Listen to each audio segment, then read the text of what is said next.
Hello my dear students, class 6. Today we will turn to the history chapter.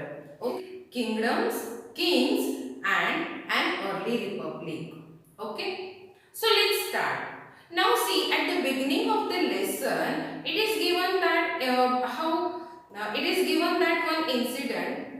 Okay. So Shankaran woke up to see his grandparents all ready to go and vote. Okay, so they wanted to be the first person. They wanted to be the first to reach to the polling booth to give vote. Okay.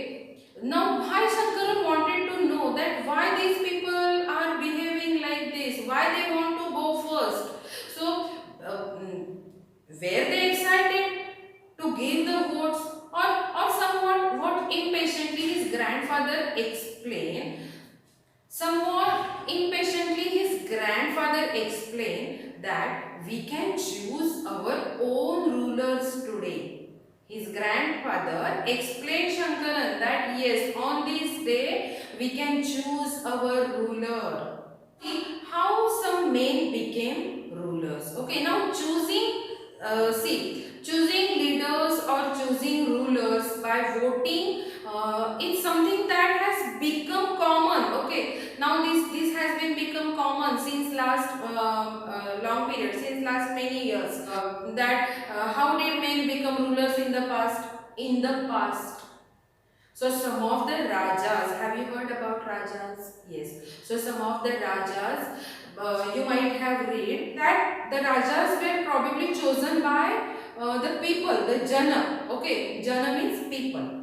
But around, now consider my dear students, around 3000 years ago, if we go back 3000 years ago, we find some changes taking place in the ways in which Rajas were chosen. Okay, so how they were chosen? So some men now become recognized as Raja by performing very big sacrifices, right? Now see, have you heard about the Ashwamedha or horse sacrifice?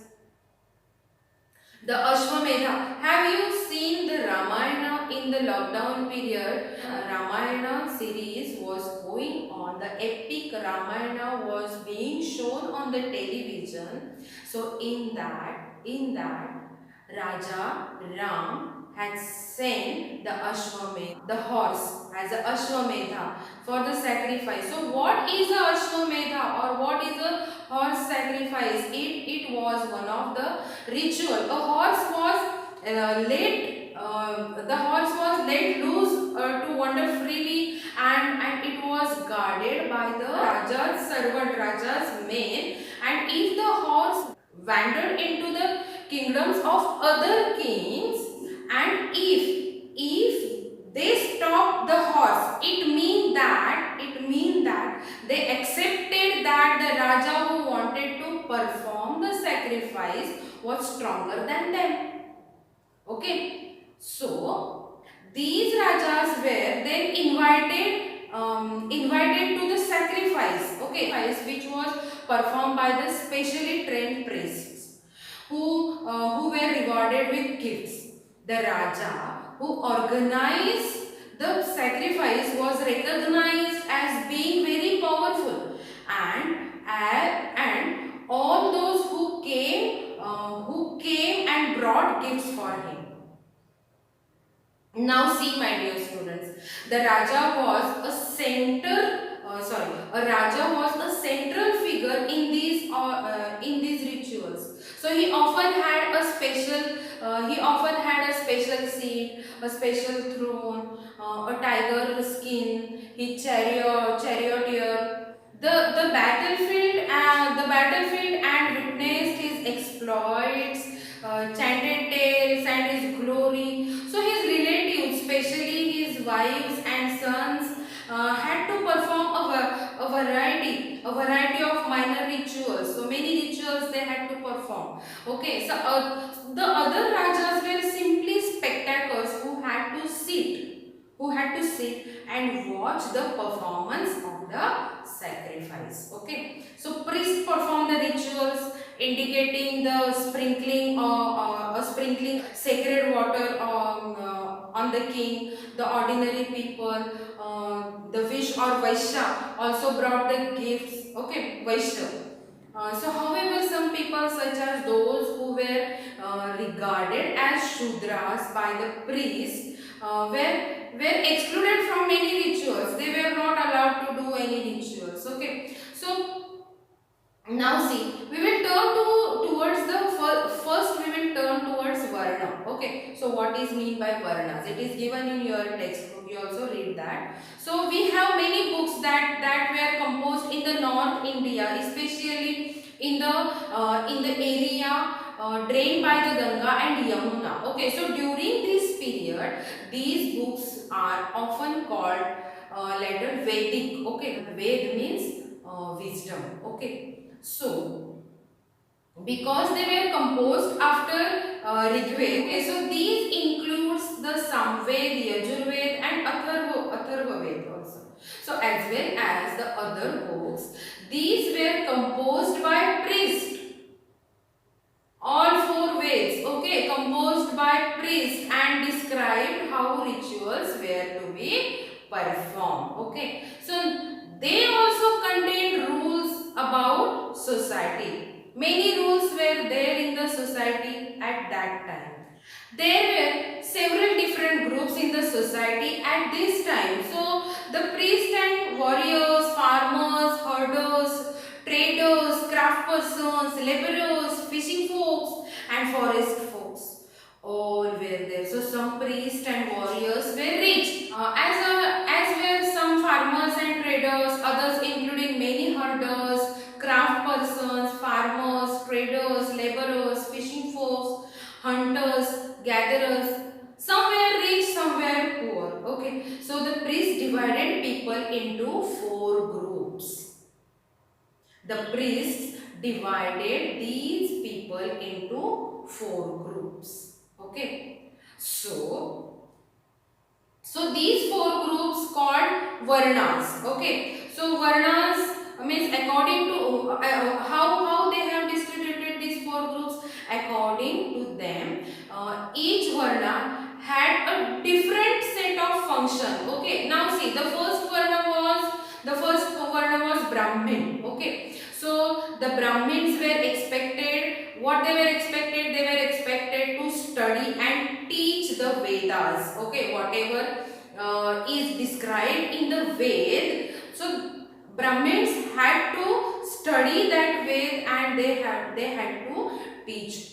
Okay. Also Brahmins perform sacrifices and receive gifts. Okay. So in the next place, in the second place, where the rulers were known as Kshatriyas. They were expected to fight battles and protect people. Okay, so that was the second Varna, Kshatriya.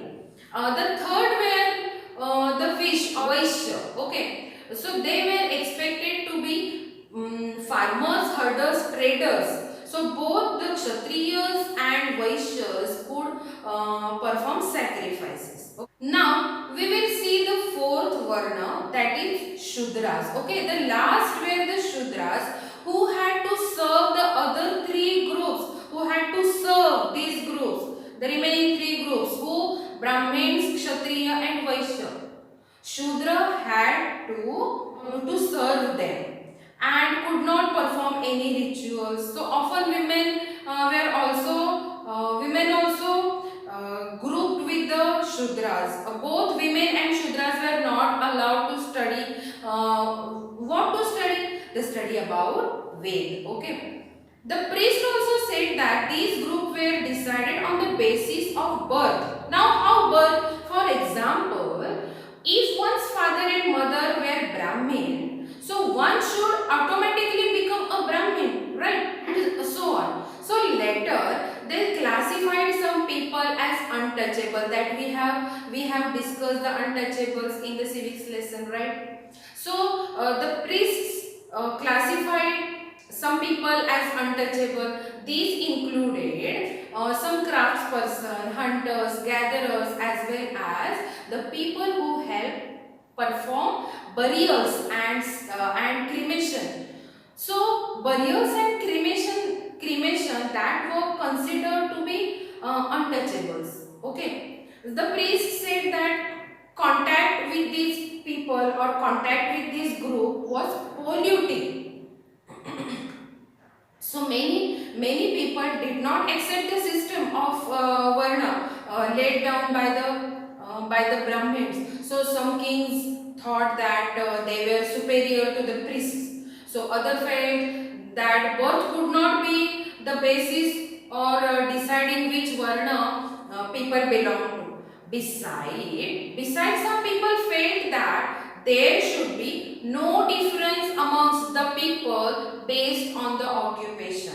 Okay, so that we have discussed, right? So others felt that everybody should be able to perform the rituals. Yes, we should have the chance to perform rituals, right? So and others condemned the practice of untouchability. Also, there were many areas in the subcontinent, in the Indian subcontinent, such as the northeast, where the social and economic differences were not very sharp and where the influence of priest was limited. So, in all the situations, it is considered that our society has been divided into four groups, into four varna. Okay, so now have you got what is varna? Right. So in the next chapter we will discuss about Janapadas and Mahajanapadas. Okay.